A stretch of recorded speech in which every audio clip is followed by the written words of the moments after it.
What you are listening to is real. The participants are not actors. They are actual litigants with a case pending in the squared circle. Both parties have agreed to dismiss their cases and have their disputes settled here in our forum, the Turnbuckle Debate.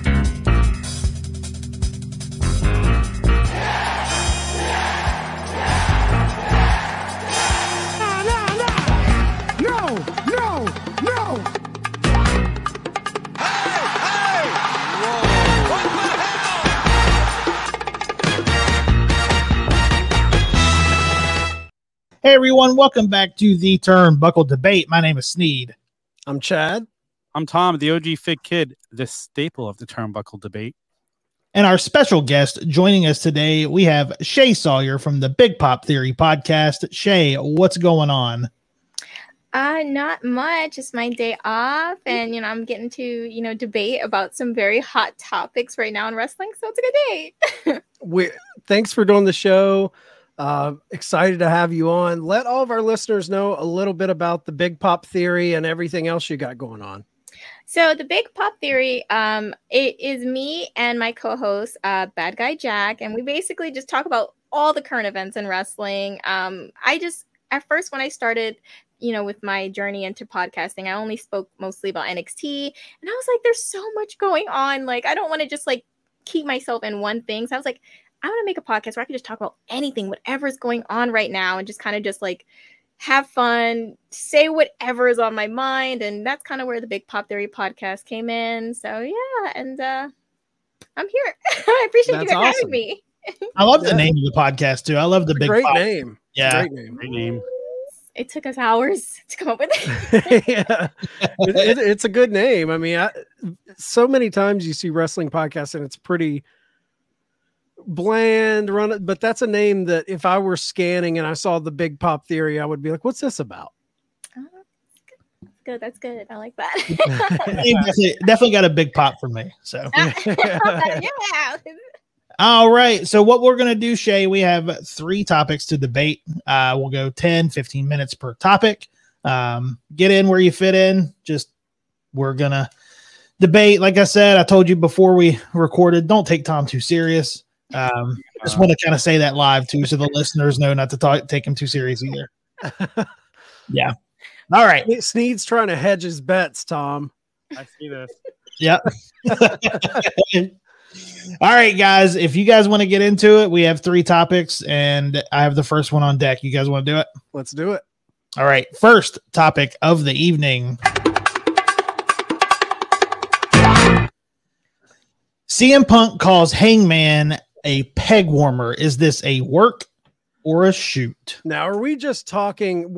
I think this is just summing up the entire situation that's going on with CM Punk Hangman. The whole thing, the speech after the match on Collision, all the reports that's come out. I mean, we've read, a lot of dirt sheet reports. Basically work or shoot, but I like the way that the question's posed because he did call him a peg warmer. Well, yeah, I was in my Walmart yesterday and I saw about 14 Hangman figures, so it's kind of a fact. But no, in all seriousness, I mean that the fact that he called him a peg warmer, that kind of is a shoot. So see, I never see Hangman. Really? The only figures I see in the stores is like Dark Order and Nyla Rose. Yeah, I see those a lot too. The one that I see a lot for Hangman's the Walmart exclusive. Yes, I do honestly think they got way too many of those in because every Walmart you go to, there's a ton of them. But it's been that way with all the exclusive. MJF, Wardlow, like you see those a lot. That is true. That is true. But in all seriousness, getting back to the real purpose of the subject, I don't even know anymore. I'm so confused. And then the fact that it comes out that he texted him the next day to apologize. I think these guys are more on the same page than we know, and they're letting us on to be. At least I hope so. But I think there's been some connection with them talking. We see FTR working with the Bucks again.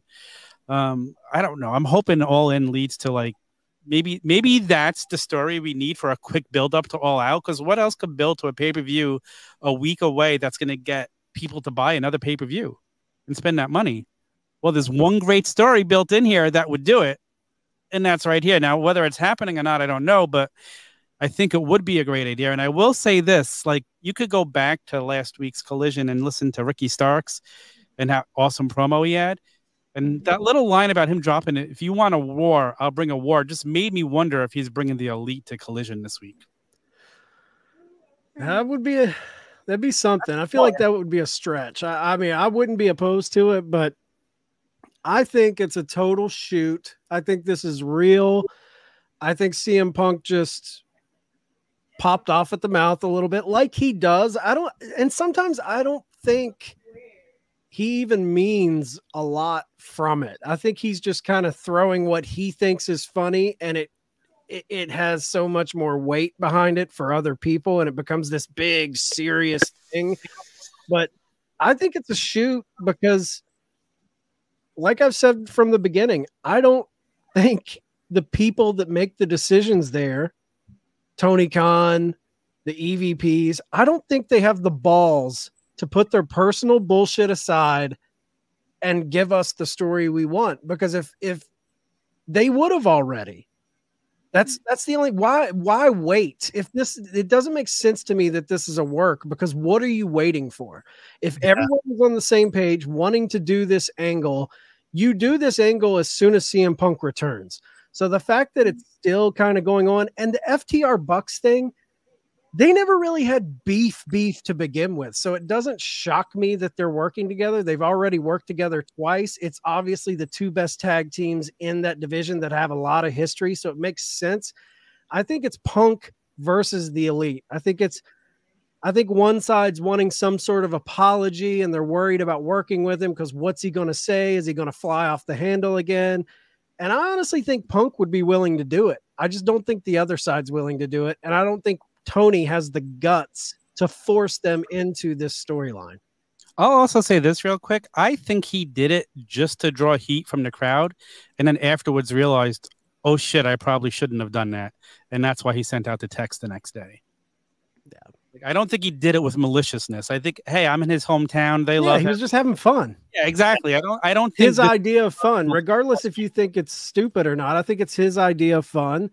And that's his sense of humor. He's always been a bit of a prick, a bit of an asshole, but I'm a bit of a prick and a bit of an asshole. So I kind of relate in that regard. Well, everything that he says, anything that he says is going to be taken and put under a microscope. I mean, he could have grabbed the mic after the show and said, "Thanks for coming out. It was nice to Hangman."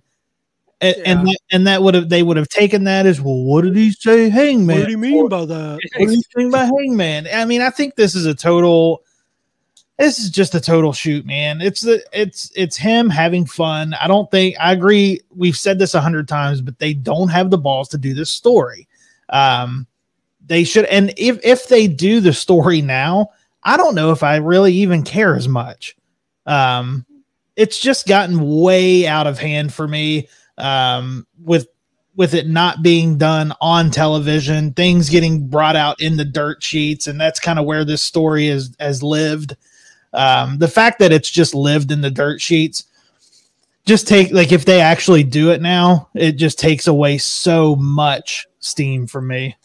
I mean, if they do it, but they leak like this happened and the dirt sheets ran with it, if they started the story this way, would be the best way to do it. It can't start on TV at this point. It's got to be believable again. And by leaking something or like something coming from the back from the dirt sheets would be the perfect way to kick it off into a real story. But like you guys said, I just don't have any hope that we're really going to get the story. Shay, what do you think?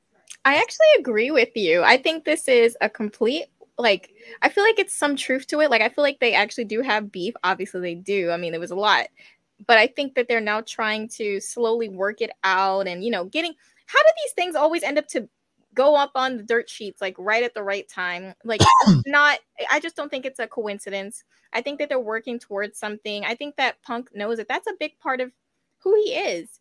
Drama, starting stuff, saying things for, the public to go crazy about. That's such a big part of his character and who he has been like for a long period of time. So I totally think that they are trying to set something up, but they're being really slow about it. And maybe the other side is not as wanting to get involved with it. I feel like Punk will be totally for it because, he don't care either way. We know Punk doesn't care either way. He's going to say what he wants. He's going to feel how he wants no matter what. I'm a big Punk fan, whatever. I know that's not, the popular thing, but I appreciate that he says exactly what's on his mind at any moment, and he doesn't care what the repercussions are. I can respect that more than someone who would say something, throw rocks, hide their hands, try to act like the victim. I can't get down with that. So I'm totally a Punk person. I think that they're working towards something. I think this is all some type of Jedi mind trick they're trying to do on us to make it think that they're not, doing something, but I know something's going on. Yeah. I hope you're right. I really do. And I think through every interview we've heard or read, it's pretty obvious that FTR and CM Punk want this to happen. They're poking the bear constantly. They're pushing. They know, they hear the fans. And that's the thing that bothers me is I know the elite hear the fans too. Yeah. So when you hear the clamoring for people wanting this, and there's some party involved that doesn't want this to happen, like at the end of the day, we truly don't know what's blocking this. We don't know if it's the elite digging their heels in the sand. We don't know if Tony is afraid to get these two guys in a program on live TV. I don't think it's FTR and Punk holding this storyline back. Just from everything they've said in interviews, I don't believe it. But I will say this, and this is kind of speaking to what you said, Sneed, how it won't hit for you now that it's kind of been drug out and just it didn't happen when it should have. I kind of agree with you. Like it's not going to hit the way it would have if it would have hit when he came back. Right. When Punk came back, I feel like that was the opportune time to strike while the iron was hot. But at the same time, all of this dirt sheet shit with like every little thing either side says always gets blown up into the dirt sheets, and it becomes this major talking point, which kind of ripples throughout the whole company. And then you get all these reports of some people aren't happy about this and some people aren't happy about this. All of that locker room upheaval, scuttlebutt bullshit is not going anywhere until this story happens.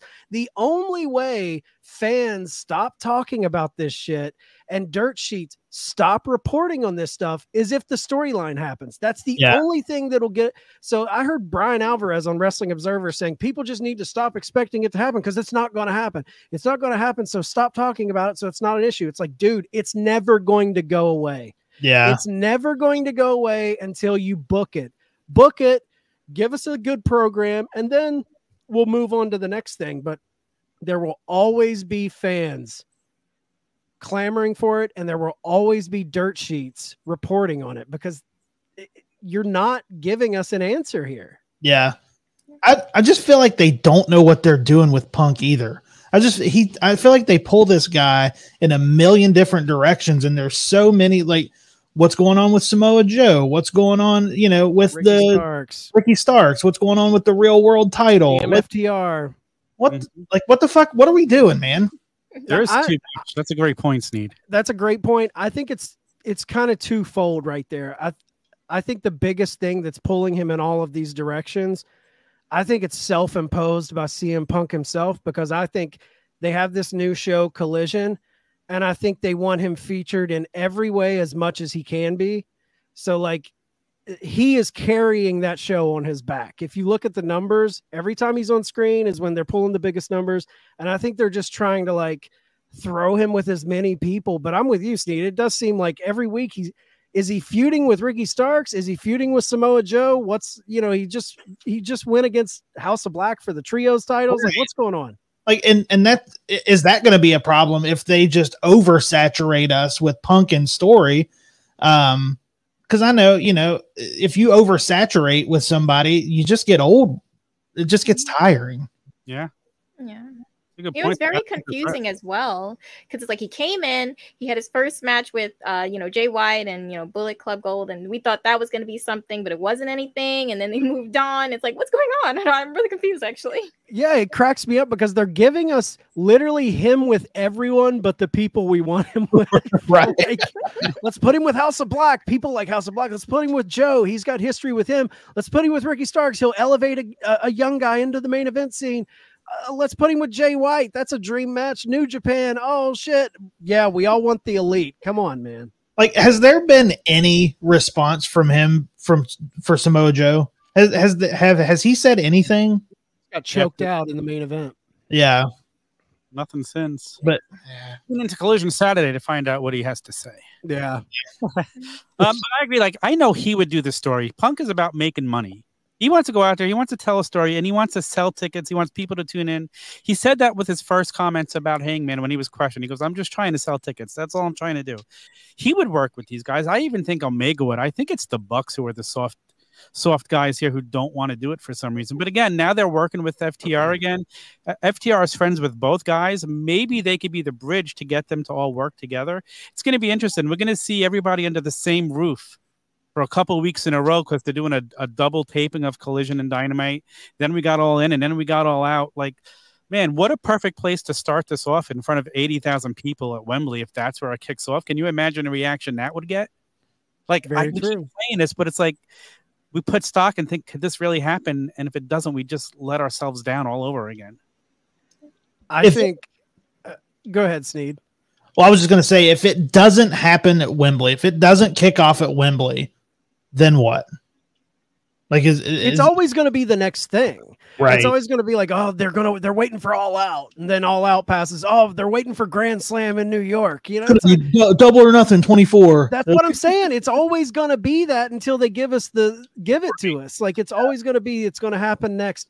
Here is the major problem. Besides, like Tony Khan or the Bucks just digging their heels in the sand, I think at the root of it all.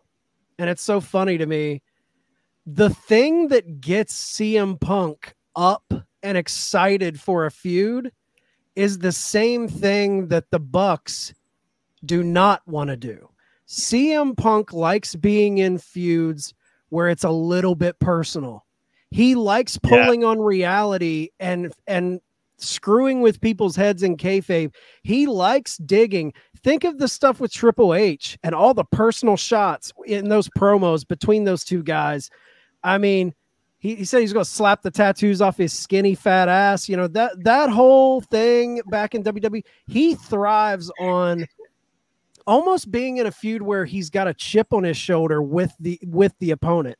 The Bucks, I think, steer clear of that. They're afraid to get personal. All of their feuds are with friends, where they're wrestling to them is about having fun and creating these larger than life little spots in their matches. CM Punk wants blood feuds. He wants things where you're scratching your head. Man, do these guys really not like each other?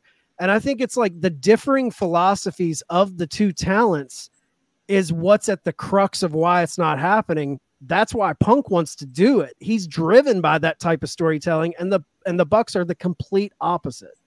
Dude, it's so true. And remember when he did that promo with Triple H and he called him Phil and he calls him Paul, and it's like, holy shit, like you just pop for that little shit. As a fans, we want reality brought into it. That's when the story's the most believable. And I don't think the Bucks want that at all. They don't want anything to do with Punk. Punk would be drilling the things at them that they hate hearing from the internet wrestling community. Punk would be dipping into that, and I don't think that's the Bucks style. I want that. I want it so bad. And I want him to bring it back to him and to everybody else too. That's it for me. Which is crazy. They're really going to get into a blow up in the middle of their match because they hate each other. Right. Give me that. The Bucks always bring in reality for their Twitter bio. Why can't they do it all the time? I don't. It just doesn't. I don't BTE. understand. That's all BTE is. BTE is playing with that. Yeah. Yeah. I don't know, man.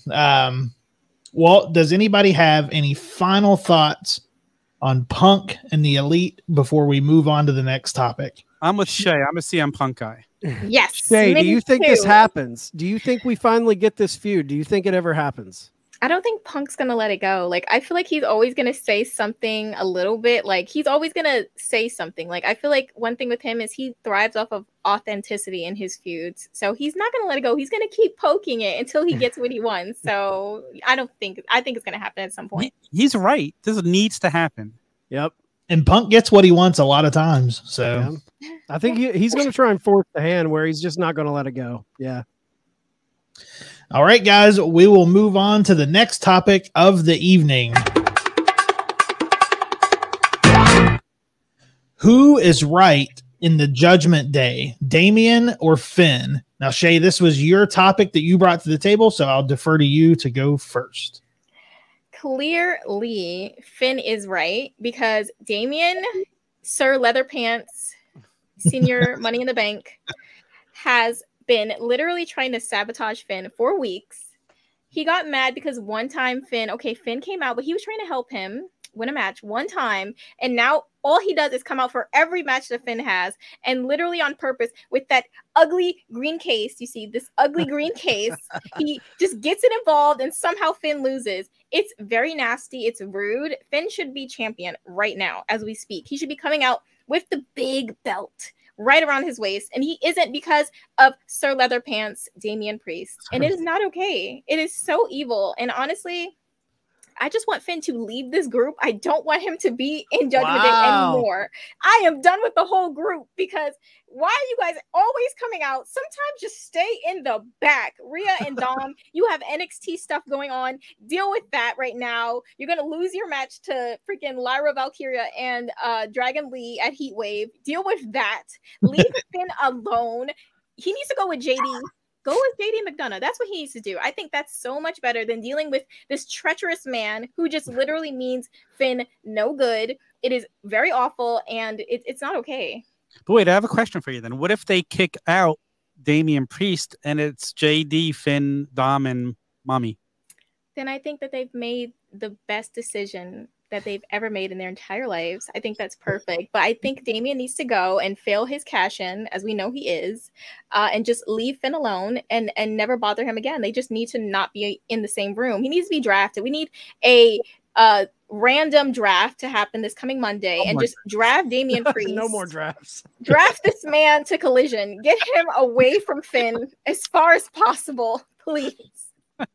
Draft him to Collision. I like it. I am a much bigger Finn fan. I love Finn. He's one of my favorite wrestlers in WWE. And I agree, Damien's doing it on purpose. I can't wait to see the two of them blow up and go at it and have a great match. But I think Finn is the one who's going to leave the group. I would hope. Yeah. But I like him in JD. I watched him on Raw the other night. I'm like, okay, this is interesting. So I'm definitely on Finn's side. If I'm having a match, why is this guy in my own group coming out during my match with this briefcase? Get the hell out of here. Let me have my match, and then you could have your match, your shot after. Exactly. I agree too. I think I've never been a big fan of Damien Priest, but I definitely am on Finn's side with this. I feel like Damien's just costing him a lot of or causing him a lot of trouble that he shouldn't be. So definitely on Finn's side. I despise Damien Priest. I just don't like Damien. I think he's one of the worst in the company. I've never seen anything in him. I've never connected to anything he does. That being said, Finn Balor is super paranoid. The guy tried to help him win. It's not his fault that the curb stomp happened on the briefcase. It's not Damien's fault. I think they're priming Damien up to be a good guy. I think he's going to be outed from the group. I think JD takes his spot. But as much as I hate to say it, because I do not like Damien Priest, I think Damien's in the right here. I think he's trying to help. This is a squad. He's trying to help his squad. And I think Finn is he's getting into that like heavy is the head that wears the crown. He thinks everyone's against him. He thinks a mutiny is about to happen. He's overly paranoid. And I think Priest had good intentions for the betterment of the group. He could have cashed in at any moment in any other situation. He's out there to help his boy. So I'm with Damien on this one. So if you're in a match, you're fighting Seth Rollins, Chad, and I come running out in the middle of your match with this briefcase and it's a distraction, you're not going to be pissed. You're not. If your faction is healthy, if you're in a real faction, you shouldn't be worried about your boy coming out. If Ric Flair is in the middle of a heavyweight championship match and Arn Anderson comes out and he's standing at his side, the last thing Ric Flair's thinking is Arn Anderson's going to turn on him. I mean, That's Finn being paranoid. That to me is a bigger indictment on the faction Judgment Day itself, that they don't have enough trust in each other. If there's no trust in this group, kick somebody out. Somebody's got to go. Damien. That's very true. Kick out Damien. Damien needs to go. I'm sick of him. Why couldn't he just come out with his regular body? Like, why are you bringing this briefcase? Leave it in the locker room. That's true. Very suspicious, sir. That is very suspicious. I do think Finn has grounds to be paranoid, but because that briefcase in and of itself breeds nothing but paranoia. If you're not the one, if you're the champion or if you're vying for the championship and you see that briefcase in any vicinity towards you, you should be worried that someone's going to use it. So maybe you're right. Maybe Finn's paranoia is justified. Yeah, I think you're right. I don't think he has to carry this briefcase if there's no, if there's no chance of him cashing it in, Do you think, this is kind of going off topic, but staying on Judgment Day, do you think they are messing up by already putting dissension in the group? Because right now they're arguably the second hottest act outside of the Bloodline in WWE, and this briefcase is being used as kind of a wedge in the group where it's going to splinter apart. Someone's going to leave. Maybe it splits them into faction. You don't know. Dom and Rhea could go do their thing. Damien could go off, and then Finn could align with JD. We don't know how it's going to shake out, but do you think WWE from a booking perspective is messing up by already having dissension? Because them as we know it, I feel like they're just now getting really, really hot because it started with Edge, and they kicked Edge out. So what have we been going about a year with Judgment Day? I think it started around last WrestleMania, so a little like over a year almost. Yeah. Yeah. I agree with you. I think it is too soon because they're finally getting that traction they need. I would have let it keep growing, and then eventually you get to the story down the road. I don't think there was a need to do it now. Like, you have the whole thing going on with the Bloodline. Why do it here already? I will say, I think there's legs to them. I don't think they need Damien. I agree. I think he could be turned face. And I think if you injected new blood, I like JD a lot. And I think it would change the group up and give it a different vibe and a different flavor. So I wouldn't be against that. But I'm always leery with WWE and factions, man, because they're so quick to. Bloodline is like an anomaly because they're typically so quick to break people up. That's exactly what I was going to say, is that they need longevity with their factions and they don't have it. They don't have longevity with anything. Like, they don't even keep longevity with tag teams. So, right. I mean, I think it is very soon to do it because they are just getting started. A faction they have to be together for longer than 6 months for them to make any type of impact. And they don't do that in WWE. They never really handle their factions right, except for the Bloodline. They were good, so they could have let this go. I think I'm back to Evolution and how great it was when they turned on Randy Orton and they gave the big thumbs down. Yeah. Like, how perfect if they could have recreated that here somewhere down the line, not yet, and that's how they all turn on Damien at once. Like, that would have been awesome.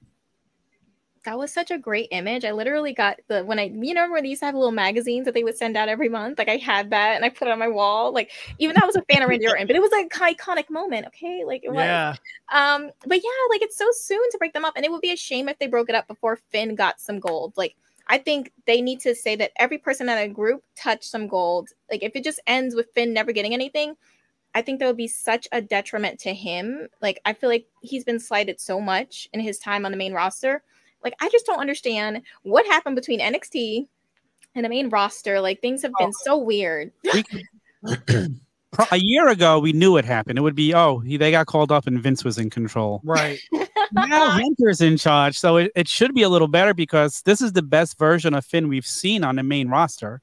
And Finn is one of Triple H's boys. Like, that's one of his guys. Yeah, I think they are building him up for a title run of some sorts, probably the world title, the secondary gift title, because Roman doesn't want to defend the big title, but I won't get into that again. But I love Finn. Like, he deserves a title. He is one of my top 3 guys in WWE. Like, he's one of the people I look forward to. Maybe go ahead, Sneed. Oh, I was just gonna say maybe he could take that Money in the Bank and cash it in on Tyrus and NWA because he hasn't defended that title in like 150 days or something. I just was reading that too. It's like really like NWA is doing this now. Tyrus is your chance. Come on, that says enough right there. Yeah, well, he's getting on TV, and what is he showing his title off on Fox News? So yeah, I mean, some free publicity.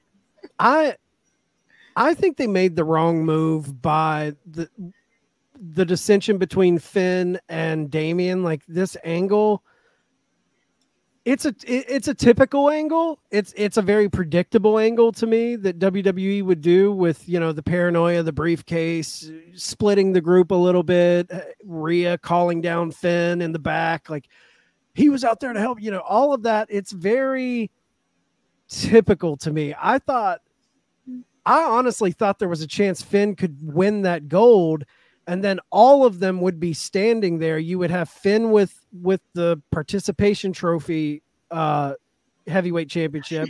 You would have Damian Priest with Money in the Bank briefcase, Rhea holding the women's championship, and then Dom with the NXT North American title. I thought they were going to kind of go the route of Evolution, like who you brought up, Tom, where they're all holding something. They all have a prize.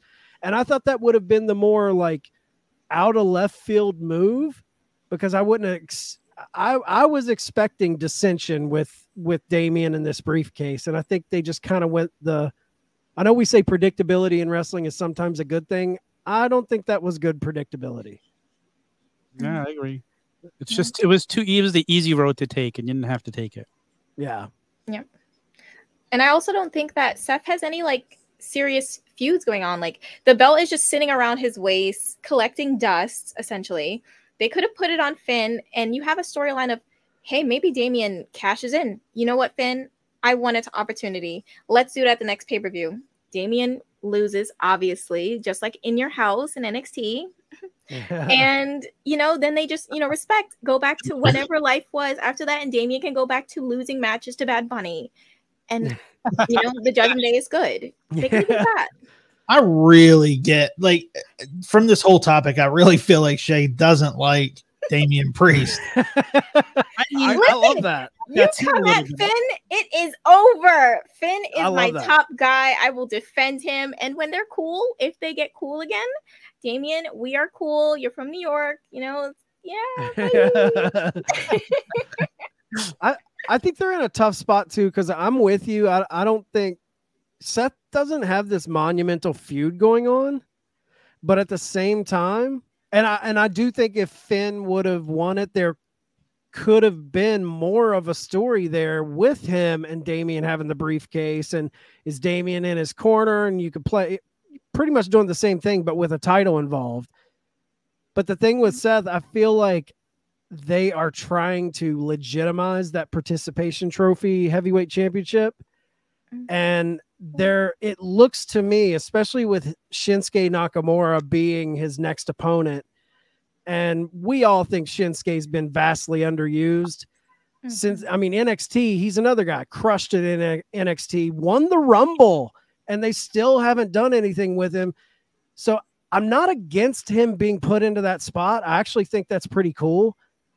But I think that's what we're going to see a lot of with Seth, is kind of these like one-off matches, like leading up until this big, you know, he's just going to defend against random guys. I don't see Seth being tied up in this big monumental feud. Agreed. Yeah, I agree. All right, guys. Does anybody have any final thoughts on Judgment Day before we move on?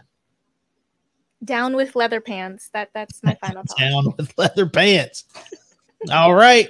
So we will move on to the final topic of the evening. Okay, sorry. What was the bigger blow to AEW, Cody leaving or Brawl Out? Man, are either of these a blow, or they got the company attention? There was articles all over when Cody left, giving AEW attention, and he was leaving there. It brought attention to them.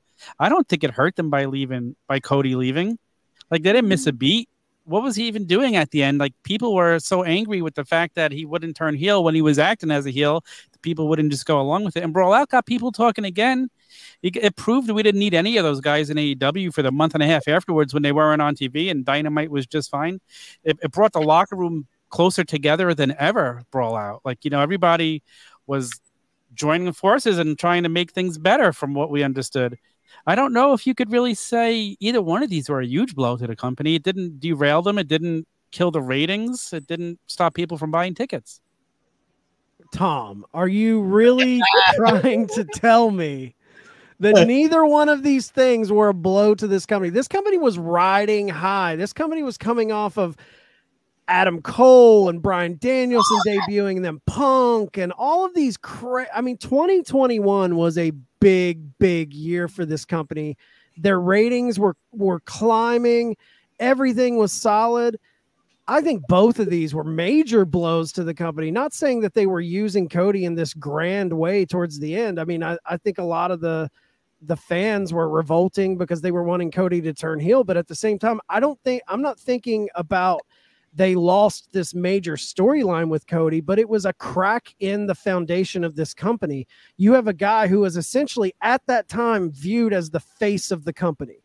He was the face of AEW. He was the guy doing all the interviews. He was the guy going on, you know, all of these podcasts, talking up AEW, talking it all up.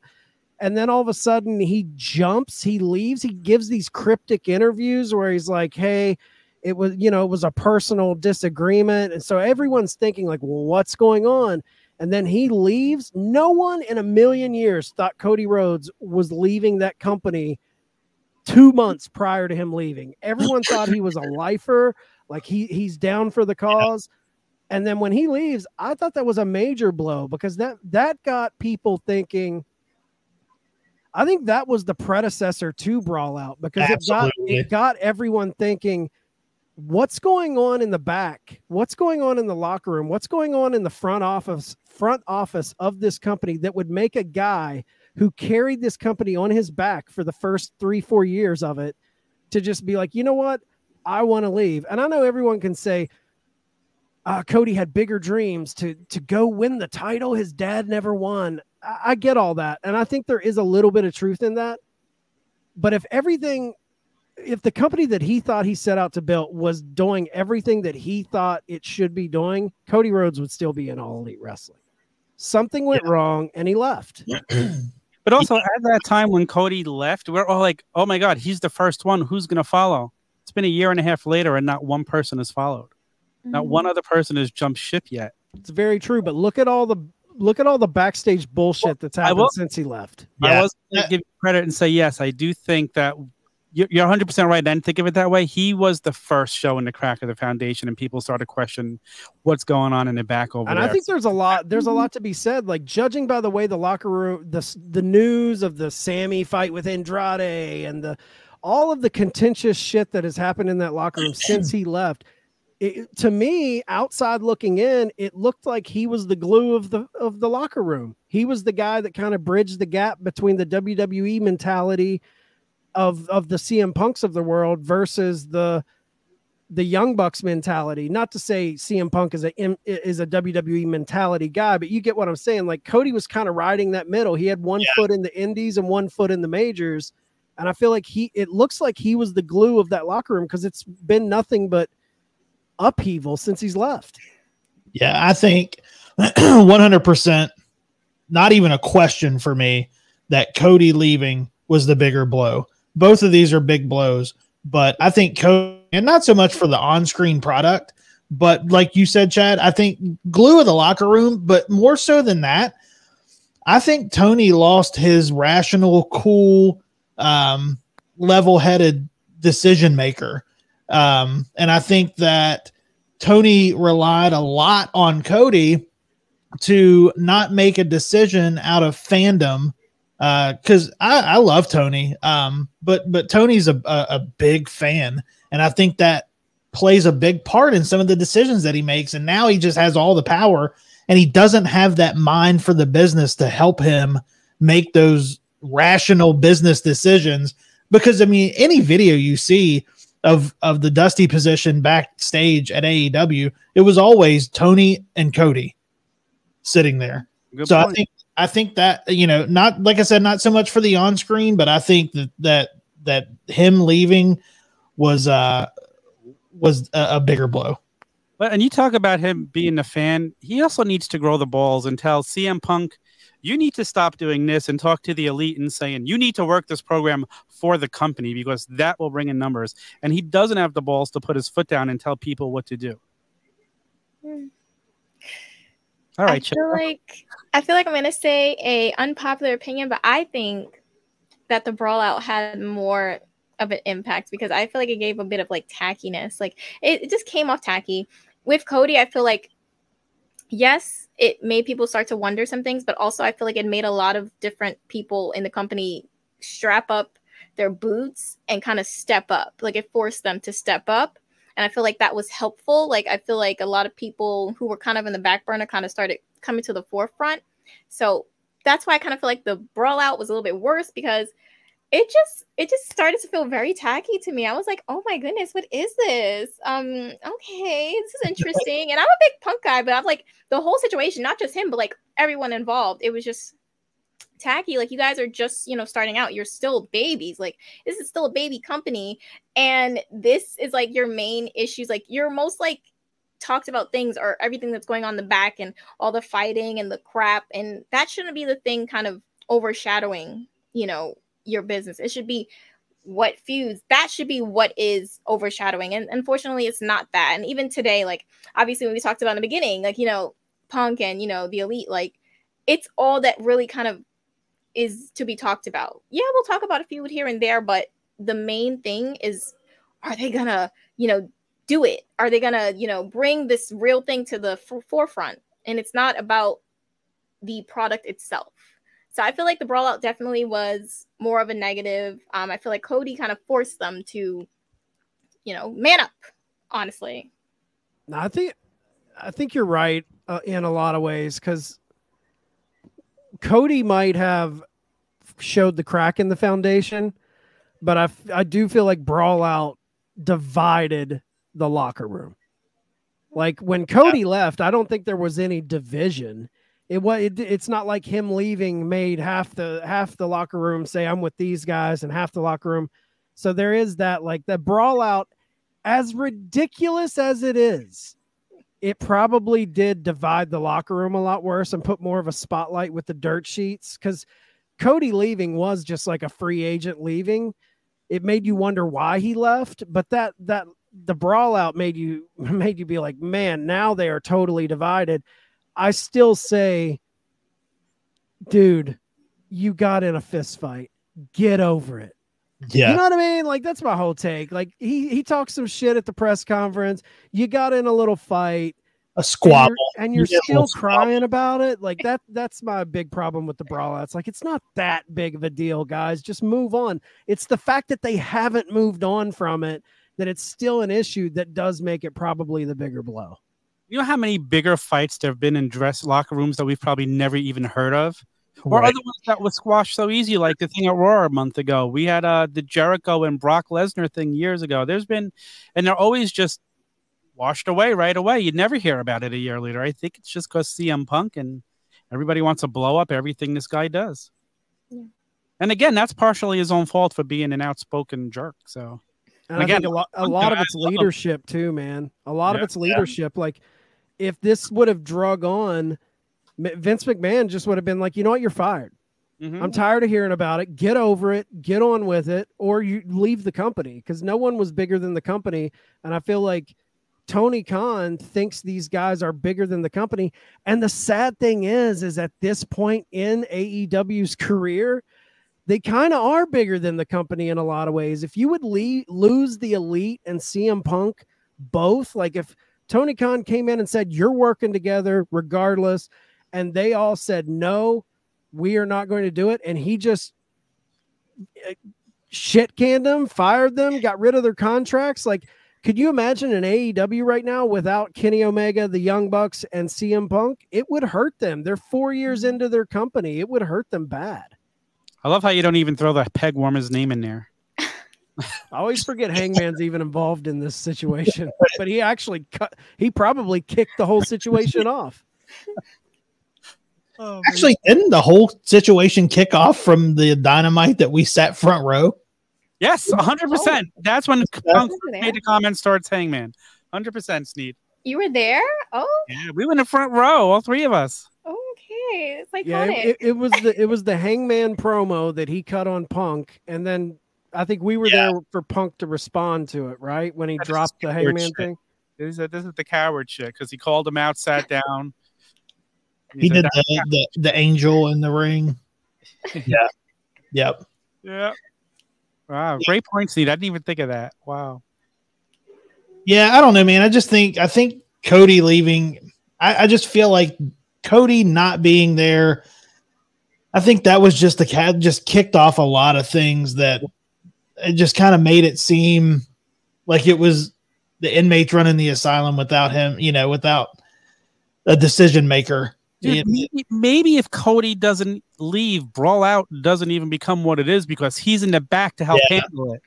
So I got to agree with the Cody thing. I really do. It's a great point. I think Cody leaving was definitely because Cody's got that corporate kind of mind where he doesn't want it to get there to ruin the company. He would have done everything he could to squash it, settle it, and make sure it didn't get talked about for a year like it's been talked about. True. Cody leaving to me is like it was the sign that the honeymoon phase is over with this company. If you remember the first 3 years of this company, you hardly ever heard anything bad said by fans outside of like Jim Cornette, Cult of Cornette guys. Right. Like, everyone was high on it. There's this new company. It was all exciting. I think when you look back at the history of AEW, it's going to be like the first era of this company is going to be the Cody Rhodes era. For sure. And then after he left. Yep. Then it's the Brawl Out era until it's over. Hopefully they end it soon. Yeah, they got to put a button on this, man. They got to button it up and put it in the past. Has to happen. All right. Does anybody have any final thoughts on Brawl Out, Punk, Cody, before we move on? All right. We will move on to the round robin. Round robin. Does Bray Wyatt return in a feud with Cody? No. I'm just saying no. If they're smart, he does. I think Bray needs something different. Caveat that with drop that Uncle Howdy shit. Come back. Old school Bray, maybe a repackaged version of old school Bray.